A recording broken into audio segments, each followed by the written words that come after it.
बाल्टिस्तान के लोग सीधा नारा लगा रहे हैं कि आर पार जोड़ दो, कारगिल द्वार खोल दो। वैसे ही पीओजे के लोग नारा लगा रहे हैं और उनकी 64,000 स्ट्रॉन्ग फोर्स, जिसको वो पुलिस कहते हैं, वो एक्चुअली है पीएलए। नमस्कार, पीपी न्यूज लाइन में एक बार फिर आपका स्वागत है। मैं हूं दर्शपाल गुप्ता। आजकल पाकिस्तान टूर पे जगा हुआ है। कहीं ना कहीं रोज देखो, कहीं इनका फील्ड मार्शल, कहीं ये इनका प्रेसिडेंट, ये सब जगह जा रहे हैं। क्या लेना चाहते हैं वहां से, क्या पाना चाहते हैं? आजकल बांग्लादेश में भी डेरा लगा के रखा हुआ है। उनके सेनाध्यक्ष से भी मिल रहे हैं। भूल गए हैं क्या क्या शब्द उनके बारे में बोले थे, वहां की सेना के बारे में क्या बोला था। ये बातें कैमरे के सामने भी नहीं हम कह सकते, जो कुछ उन्होंने बोला था। अंदर के हालात क्या हैं उनके, वहां पे नजर नहीं डाल रहे। पीओजेके में क्या हो रहा है, बाकी जगह क्या हो रहा है, वहां पे सिविल वार शुरू हो गई और पीओजेके भारत के साथ मिलना चाहता है। इस पे हम चर्चा करेंगे। हमारे साथ है brigadier doctor Vijay Sagar Diwan. Doctor साहब, बहुत बहुत स्वागत है आपका। Thank you very much Adarsh ji, pleasure to be on your show as always. Pakistan हमेशा शोर करता रहा कश्मीर को लेके, और उस कश्मीर को जिसने से हथियारा हुआ उसने अपने पास रखा, आज उसके हाथों से वो भी निकल रहा है। वहां के लोग ही नहीं चाहते हम वहां पे रहे, वो चाहते हम भारत में मिले।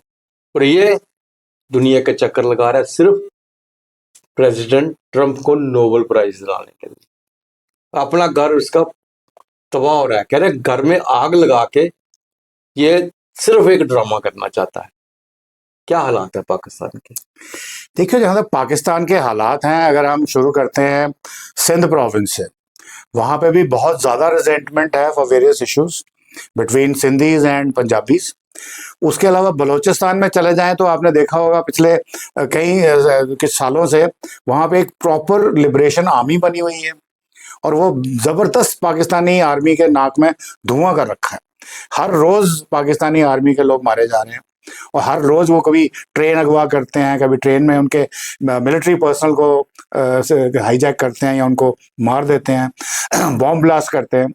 यहाँ तक कि उन्होंने ऐसा किया था, आई थिंक कोई 2-4 महीने पहले की बात है, उन्होंने पूरे के पूरे जितने भी गवर्नमेंट के अदारे थे वहां अपना बलूचिस्तान का झंडा लगा दिया था, बोला वी आर इंडिपेंडेंट कंट्री। और उनके जो कार्यवाही प्रधानमंत्री या प्रेसिडेंट है, उन्होंने भारत का भी दौरा किया था, प्रधानमंत्री मोदी से भी गुहार लगाई थी कि आप हमारी मदद कीजिए। पर भारत की जो इंडिपेंडेंट फॉरेन पॉलिसी है, भारत कहता है कि हम किसी दूसरे देश के इंटरनल अफेयर्स में हम इंटरफेयर नहीं करेंगे और हमें करने की जरूरत नहीं है क्योंकि ऑलरेडी वहां पे है। It is not like Kashmir, जब वो कहता है इंडिजिनस इंसर्जेंसी है, विच इज नॉट। वो हमने प्रूव कर दिया है, ये सब आपके द्वारा फैलाई हुई है। और वहां भी क्या कोशिश वो करते हैं कि हमारे ऊपर इल्जाम लगाने का, मगर वो प्रूव नहीं कर पाते। आज तो कोई प्रूफ है नहीं। उसी तरह से खैबर पख्तूनख्वा में आए तो वहां भी यही हो रहा है। अभी कल ही वहां पे 11 आर्मी वाले मारे गए हैं, इंक्लूडिंग ए मेजर। बिल्कुल। और एक विजुअल तो हमने ये देखा था कि एक आर्मी वाला किसी पुलिस स्टेशन में जाता है, वो कहता है तुम यहाँ क्या लेने आए हो, भागो यहाँ से, तुम्हें अलाउ, यानी कि आर्मी, पुलिस भी आर्मी को कह रही है भागो यहाँ से। तो वहां पे भी एक जबरदस्त घमासान चला हुआ है with in the local population. और सबसे बड़ी बात गिलगित बाल्टिस्तान और पीओजेके में जो रिसेंट चल रहा है। अब मैं आपके दर्शकों को ये बता दूं कि जो गिलगित बाल्टिस्तान और पीओजेके की बात है, पाकिस्तान ने एक बड़ी ही स्ट्रेटेजिक मूव के तहत इनको अलग अलग कर दिया, जबकि वो पूरा का पूरा जम्मू कश्मीर का हिस्सा था। बिल्कुल। तो पीओजेके सिर्फ उन्होंने मुजफ्फराबाद से नीचे अपना ये मंगला डैम तक रखा, मीरपुर तक रखा, और ऊपर गिलगित बाल्टिस्तान को अलग कर दिया। पीओजेके को उन्होंने बोला कि ये जम्मू कश्मीर का हिस्सा था, आज हमारा है, और यहाँ पे इनकी अलग से कॉन्स्टिट्यूशन बना दी। कहने को तो उनको डेमोक्रेसी दी, डेमोक्रेटिक राइट्स दिए, सारी इंस्टीट्यूशन इन प्लेस हैं, मगर मजेदार बात यह है कि वो सारी की सारी इस्लामाबाद कंट्रोल्ड थी। और उसको भी और सुदृढ़ करने के लिए उन्होंने, कोई 2 साल पहले की बात है, मेरी फिगर ईयर गलत हो सकता है मेरा, शायद 2020 है या something, 14th amendment to the constitution of PoJK साफ कहती है कि पीओजेके की जो गवर्नमेंट है, या पीओजेके गवर्नमेंट में उनका अपना प्राइम मिनिस्टर है, प्रेसिडेंट है, उनकी गवर्नमेंट है, और वो उनकी जो चुनी हुई असेंबली है, इसके ऊपर भी एक और एडमिनिस्ट्रेटिव काउंसिल होगी, ज्वाइंट एडमिनिस्ट्रेटिव काउंसिल। अब उस काउंसिल में क्या मजेदार बात है, उसके 7 मेंबर्स हैं, 8 मेंबर्स हैं, 4 पीओजेके के हैं, 3 पाकिस्तान नॉमिनेट करता है और प्राइम मिनिस्टर उसका चेयरमैन है। अब हालांकि यहाँ पे मेजोरिटी हो सकता है पीओजेके के फेवर में जाए, कोई भी डिसीजन हो, परंतु वो प्राइम मिनिस्टर के पास वर्चुअल वीटो पावर है। अच्छा, प्राइम मिनिस्टर ऑफ पाकिस्तान के पास वर्चुअल वीटो पावर मींस के जो पीओजेके के लोग हैं, और इसका जो डिसीजन है इस काउंसिल का, वो किसी कोर्ट में नहीं चैलेंज हो सकता, किसी असेंबली में नहीं चैलेंज हो सकता। और ये 14th अमेंडमेंट में क्या किया है उन्होंने, जो जुडिशरी थी पीओजेके की, उसके जजेस की भी appointment will be at the discretion of prime minister of Pakistan, यानी कि वो भी खत्म हो गई।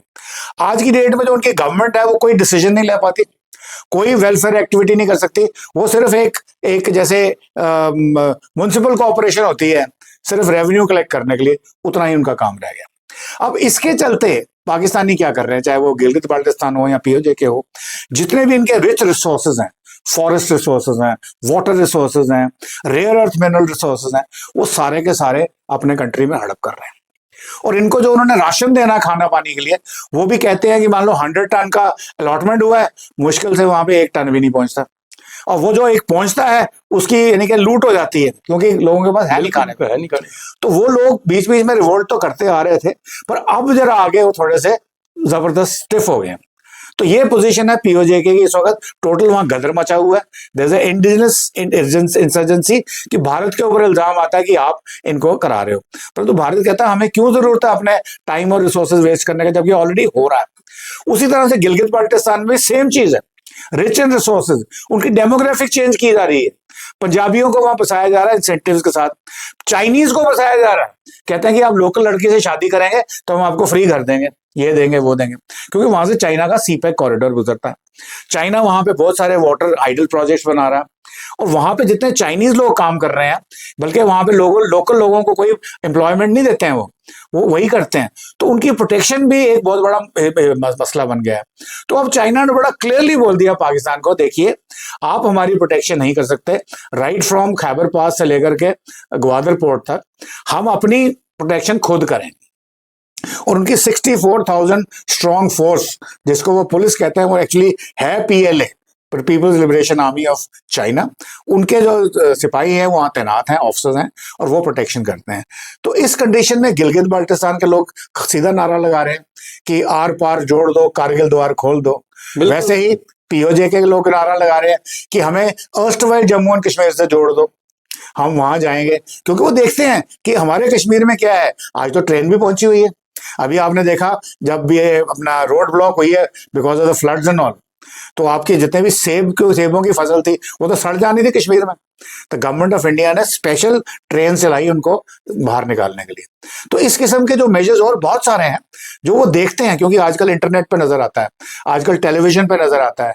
वो जमाना गया कि जब आप कोई एक झूठा नैरेटिव फैलाते थे तो लोगों को मानना पड़ जाता था, इसलिए वो लोग सड़कों पे उतरे। सबसे बड़ी बात है कि तब पीओजेके की बात कर रहे हैं, दूसरी तरफ की बात कर रहे हैं, चारों तरफ से घिरा हुआ है बगावत में पाकिस्तान, सिर्फ एक अमेरिका के सहारे वो खड़ा है यहाँ पे। कितनी देर खड़ा रह सकता है, किस तरह अपना घर क्यों नहीं उसे संभाला जा सकता, किसी वक्त में इतना जबरदस्त वहां पे ब्लास्ट हो सकता है, वहां के लोग उबल के बाहर आ सकते हैं। अभी तो पीओजेके में आ रहे हैं, गिलगित बाल्टिस्तान में आ रहे हैं, अगर बाकी पंजाब में भी ये हो सकता है। कब तक पंजाबियों के नाम पे ये वहां पे राज करते रहेंगे, एक पंजाब के ऊपर कितना चलेगा पाकिस्तान, तो फिर क्या बनेगा इनका, क्या सोच क्या है आखिर पाकिस्तान। देखिए आज की डेट में पंजाब प्रोविंस जो है वो डोमिनेंट प्रोविंस है। अगर आपको याद हो जब पाकिस्तान को इंडिपेंडेंस मिली थी तो कैपिटल कराची थी, बिल्कुल, ना कि इस्लामाबाद, तो उसको शिफ्ट किया गया सिर्फ पंजाबी एरिया के हिसाब से। तो वो सिंधियों को, बलोचियों को, खैबर पख्तूनख्वा को, गिलगित बाल्टिस्तान को या पीओजेके को समझते हैं कि हमारे सब सर्वेंट है, ये हमारे नौकर हैं। इतना दमन तो ब्रिटिश ने भी नहीं किया इंडिया के ऊपर जितना ये कर रहे हैं। और अभी जो जगह जगह गोलियां चला के लोगों की आवाज दबा रहे हैं, अब आप खबर आती है न्यूज पे कि भाई 11 आदमी मर गए हैं, पर मेरे जो लोग हैं पीओजेके में उन्होंने मुझे फिगर दी है 42 की, और वहां टोटल लॉकडाउन है, बिल्कुल बंद है, और लोग सड़कों पे आगे आर्मी वालों को अगवा कर रहे हैं, और हमें पिक्चर्स दिखाई हैं कि आर्मी के जवानों को बिल्कुल बुरी तरह से मार मूर के नीचे फेंका हुआ है, उनके कपड़े तक उतार दिए हुए हैं। तो इस किस्म की हरकतों पे जब वो आ जाते हैं तो तभी आएंगे जब बिल्कुल वो टोटल होंगे। अब अमेरिका की आपने बात की, बड़ी इंटरेस्टिंग है। ट्रंप साहब को एक नोबेल प्राइज चाहिए था, उन्होंने बोला कि ये peace between India and Pakistan मैंने कराया है, उसकी सारी कंट्रोवर्सी आप जानते हैं। बिल्कुल बिल्कुल। अब उन्होंने पाकिस्तान को क्या गोली दी है, उस वक्त जो उन्होंने वासिम मुनीर को अपने घर में व्हाइट हाउस में बुला के लंच में बुलाया था, वो बेसिकली उनका रिक्वायरमेंट थी कि अभी ईरान के साथ अभी लड़ाई होनी थी, तो उनको अगर वहां से रिफ्यूलिंग फैसिलिटीज चाहिए या ऑपरेशन लॉन्च करने के लिए बेसिस चाहिए तो वो पाकिस्तान से चाहिए थे। अगर मान लो कमांडो ऑपरेशन भी लॉन्च करना था कोई क्लैंडस्टाइन, वो भी उनके लिए उसको बलोचिस्तान का बॉर्डर चाहिए था, तो उसके लिए उन्होंने अपनी यहाँ पे एंट्री करी। और न्यूक्लियर वेपन्स तो मैं बताता हूँ अमेरिका के ही हैं। अगर वो $2 बिलियन हर साल उनकी ट्रेनिंग और सिक्योरिटी पे खर्च करते हैं, क्यों कोई कंट्री करेगा अगर वो न्यूक्लियर वेपन्स पाकिस्तान के हैं? तो उनका उसमें हिस्सा है। सऊदी अरेबिया के साथ पैक्ट हुआ है, वो भी कहते हैं कि इसमें जो प्लूटोनियम लगा हुआ है वो उसका पैसा हमने दिया हुआ है। चाइना कहता है हमने दिया हुआ क्योंकि बताया हमने कैसे करना है। तो इस सारी गेम के अंदर अमेरिका क्या गेम खेल रहा है? उनको ट्रंप का जो उनका अपना फैमिली बिजनेस था क्रिप्टो करेंसी का, उसको पाकिस्तान में चलाना था। उसके लिए उन्होंने आसिफ मुनीर को थोड़ा पैम्पर किया, शहबाज शरीफ को थोड़ा पैम्पर किया, और वो अपनी कंपनी चला दी जो उनकी फैमिली रन कंपनी है। और साथ में गोली देने के लिए पाकिस्तानियों के लिए बोल दिया कि बलूचिस्तान में आपके रियर अर्थ मिनरल्स हैं, वहां पे गैस एंड ऑयल है, वहां पे ये वाले मटेरियल है, वो हम आपके लिए एक्सप्लोर करेंगे। लेकिन बलूचिस्तान कह रहे हैं कि हम 1 इंच भी जगह नहीं देंगे। नहीं, जगह तो देंगे, बड़ी दूर की बात है। वो वहां पे चाइनीज नहीं प्रोटेक्ट कर पा रहे अपने आप को, तो ये अमेरिकन कहाँ आगे प्रोटेक्ट करेंगे? तो वो एक किस्म की मैं कहता हूँ रेड हेयरिंग है। वो एक पाकिस्तानियों को एक गोली दी जा रही है, भाई उनकी घुट्टी में डाला जा रहा है कि शोर मत बजाना, ताकि ट्रंप का जो है वो चलता रहे। अब इस सिचुएशन के अंदर आकर के वो सोचते हैं ट्रंप हमारी मदद करेगा, सऊदी अरबिया मदद करेगा, और इस चक्कर में जाके इस वक्त उनका एक डेलीगेशन बांग्लादेश में बैठा हुआ है कि हम भारत को दोनों तरफ से घेरेंगे। तो बड़ा सुनने में अच्छा लगता है कि भाई ईस्टर्न फ्रंट पे भी इंडिया एंगेज, वेस्टर्न फ्रंट भी इंडिया एंगेज, पर 71 वॉर में भी तो यही था, बिल्कुल, वो जो हमने डिसाइसिवली जीती। तो आज कौन सी हमको धमकी दे रहे हैं? अब वहां पे सिर्फ चाइना एंगल थोड़ा सा बीच में घुसता है। वो ये घुसता है कि सिलीगुड़ी कॉरिडोर जो हमारा है उसकी विड्थ जो है 35 किलोमीटर है। तो इन्होंने बांग्लादेश ने एक मैप जारी कर दिया है जिसमें पूरा का पूरा वेस्ट बंगाल, बिहार, झारखंड और अपना नॉर्थ ईस्ट सारा क्या वो ग्रेटर बांग्लादेश बना दिया कि भाई हम इसको काट देंगे यहाँ से। पर काट देंगे ठीक है, अगर आपने वहां पे ट्रूप्स डिप्लॉय किए भी हैं, या चाइना डोकलाम में बैठा ऊपर लेस देन 100 किलोमीटर अवे, या इधर से आप कुछ करेंगे, तो इंडियन आर्मी भी डिप्लॉयड है। हमको मालूम है, बिकॉज थ्रेट असेसमेंट हमारे पास है, हमको चुप करके थोड़ी बैठे हुए हैं। तो आप वहां जाकर के उनसे मिल रहे हैं, और बांग्लादेशी, मैं बोलूंगा बेशरम बांग्लादेशी, वो इनको एंटरटेन कर रहे हैं। नहीं, देखिए पॉलिटिक्स ठीक है, पहले शेख मुजीबुर रहमान आए, कोई आया, मान लिया। पहले भी शेख मुजीबुर रहमान की गवर्नमेंट आती थी तो प्रो इंडिया होती थी, या उनकी पार्टी की आती थी।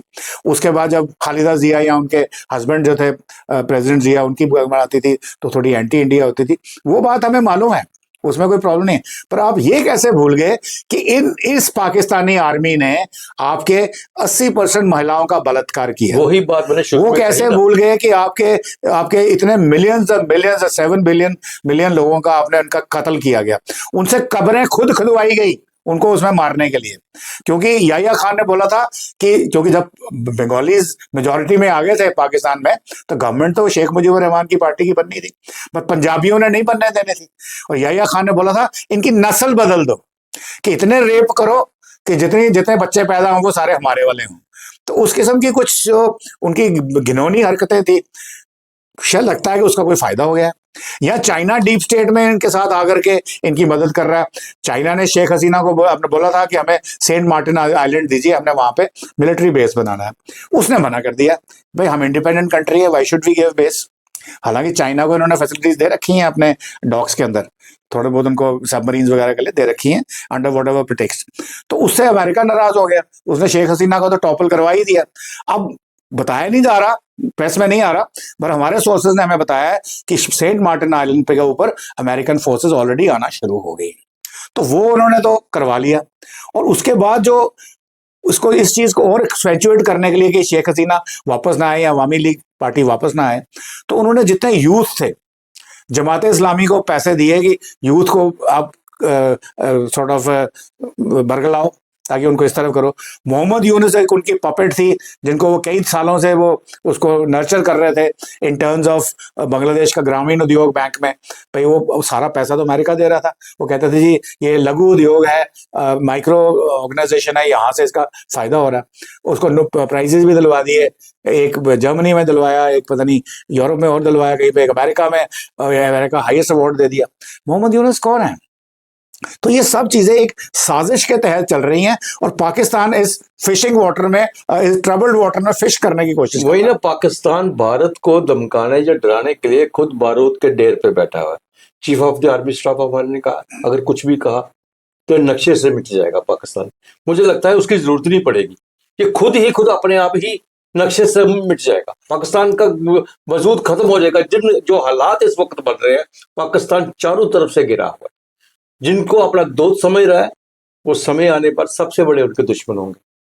देखिए, जहां तक पाकिस्तान की सवाल है, आपको बड़ा क्लियर होना चाहिए कि उन्होंने यहाँ पे जो हमारा जो कच्छ का सेक्टर है, वहाँ पे कुछ डिप्लॉयमेंट शुरू करी। चाइना की भी वहाँ डिप्लॉयमेंट है, वहाँ पे चाइनीज आर्मी के लोग परमानेंटली डिप्लॉयड हैं। तो इसलिए ऑपरेशन सिंदूर अभी चल रहा है। ऑपरेशन सिंदूर में हमने इनको पीओजेके से लेकर के राजस्थान तक मारा था। गुजरात के जो इलाके थे कच्छ के, वो छोड़ दिए थे हमने, पता नहीं क्यों, किस कारण से। तो अभी कराची वहां से 300 किलोमीटर दूर है। इसलिए रक्षा मंत्री ने स्पेशली भुज जाकर के बोला, शस्त्र पूजा वहां करी। वो कहीं भी कर सकते थे पूरे इंडिया में। दशहरे वाले दिन शस्त्र पूजा आर्मी की हर यूनिट में होती है, तो रक्षा मंत्री को जाने की क्या जरूरत थी? वो एक मैसेज देना था। उसके अगले दिन आर्मी चीफ बोला, उसके अगले दिन एयर चीफ बोला। इंडियन आर्मी इंडिया में एयर चीफ, आर्मी चीफ ऐसी स्टेटमेंट्स कभी नहीं दी हैं और ना ही देते हैं। इस बार ही दी हैं because intent is very clear कि अगर आपने सोचा कि आप यहाँ कुछ करेंगे, जैसा आपने 65 के अप्रैल महीने में किया था, जिसको हम कच्छ इंसिडेंट बोलते हैं, इस बार ही आप मार खाओगे और हम सीधा कराची पे अटैक करेंगे नेवी के साथ। नेवी सॉरी साइलेंट सर्विस थी ऑपरेशन सिंदूर में। तो अभी ऑपरेशन सिंदूर अगर 2.0 होता है तो उसमें नेवी भी आएगी। तो वो एक उनको दी थी, तो वो उस पर गीदड़ बपियां दे रहे हैं। आपके डिफेंस मिनिस्टर इनके हैं, वो आके बोल रहे हैं किसी न्यूज चैनल में कि भारत को हम इतना मारेंगे कि वो उन अपने जहाजों के ढेर में दब के रह जाएगा, या भारत हम पे लड़ाई करना चाहता है क्योंकि बिहार इलेक्शन हैं। बिहार इलेक्शन के लिए उसके लोगों का ध्यान बटाने के लिए इंडिया उन पर अटैक करेगा। अरे क्या बात करेगा, ये हमारा देश है, यहाँ पे हर साल चुनाव होते रहते हैं, हर 6 महीने बाद कहीं ना कहीं चुनाव होते हैं। डेमोक्रेसी है, विश्व की सबसे बड़ी डेमोक्रेसी है, यहाँ तो होते रहेंगे। ये धमकियां शमकियां कहाँ चलती हैं कि ठीक है हमारे आर्मी चीफ ने नक्शे से मिटा दीजिएगा पाकिस्तान को। पाकिस्तान को अगर जीना है अपने लिए, वो छोटा सा ही उसकी कंट्री रह जाएगी, वो एक पार्ट रह जाएगा, कम से कम उसी को संभाल के रखो, नहीं तो खत्म हो जाएगा। यहाँ एक छोटी सी बात मैं डिफेंस मिनिस्टर की करना चाहूंगा, पाकिस्तानी डिफेंस मिनिस्टर की। मैं उनसे ये पूछना चाहता हूँ कि आप डिफेंस मिनिस्टर हैं, आप क्या इग्नोरेंट हैं? आपको डिफेंस के बारे में पता नहीं है, या आप अपनी जनता को झूठ बोल रहे हैं? क्या नहीं पता है? 11 एयरबेस हमने तबाह किए हैं, उसकी टेंडरिंग अभी तक चल रही है, उनके पास पैसे नहीं है उनको रिपेयर करने की। आप कैसे अटैक करेंगे इंडिया? आपके पास 2.5 दिन का वॉर वेस्टेज रिजर्व है। अगर आप लड़ाई करते हैं तो आप इंडिया से कैसे लड़ाई करेंगे? तो इसके बावजूद भी आप कहते हैं कि हम लड़ने जाएंगे। आपकी आर्मी इस वक्त डिप्लॉयड है सिंध में, आपकी आर्मी डिप्लॉयड है बलोचिस्तान में, आपकी आर्मी डिप्लॉयड है खैबर पख्तूनख्वा में, गिलगित बल्टिस्तान में, पीओजेके में। आपकी लड़ाई आर्मी है कहाँ इंडिया के अगेंस्ट लड़ने के लिए? जो आपके एयर एसेट्स हैं या एयर डिफेंस एसेट्स हैं जो चाइना ने आपको भीख में दिए हुए हैं, वो तो हमने तबाह कर दिए। अगर दोबारा कुछ बचे हुए हैं तो और तबाह करेंगे। आपने अपने जो टेररिस्ट ट्रेनिंग कैंप थे वो कोशिश की उनको शिफ्ट करने की, खैबर पख्तूनख्वा कि दूर ले जाओ, हमारी ब्रह्मोस वगैरह मिसाइल्स के अंदर है, उनकी मार के अंदर, कहीं भी ले जाओ हम मारेंगे। तो इसके बावजूद आप कैसे बोल रहे हो कि हम अटैक करेंगे या इंडिया हम पे अटैक करेगा तो हम छोड़ेंगे नहीं? आपको ये, अगर आपने तो थैंक गॉड, अपने स्टार्स को शुक्रिया करो कि आपने 10 तारीख को सीज फायर मांग लिया, नहीं तो 10 तारीख को आपका जो हश्र होना था वो दुनिया ने देखना था। तो अगर आपको नहीं पसंद आती, वो बात गले से नहीं उतरती, तो करिए कोई उल्टी सीधी बात, टेररिस्ट एक्टिविटी इंडिया के अंदर, फिर देखिए आपका क्या होता है। बिल्कुल बिल्कुल, ऐसे कदम उठाने से पहले 50 बार पाकिस्तान को सोचना पड़ेगा। एशिया से कब से आए हुए पैसे से कितना आप टेररिस्ट कैंपों को ठीक कर लोगे, ये समय ही बताएगा। लोगों को खाना मिल नहीं रहा, लोग जो बाहर निकले हुए हैं, पीओजे के बाप से बाहर है, बाकी सब जगह से बाहर है। पाकिस्तान अपने ही बोर्ड से दब के मर जाएगा। बहुत बहुत धन्यवाद ब्रिगेड साहब, आप स्टूडियो में आए और जानकारी हमारे दर्शकों को दी। नमस्कार।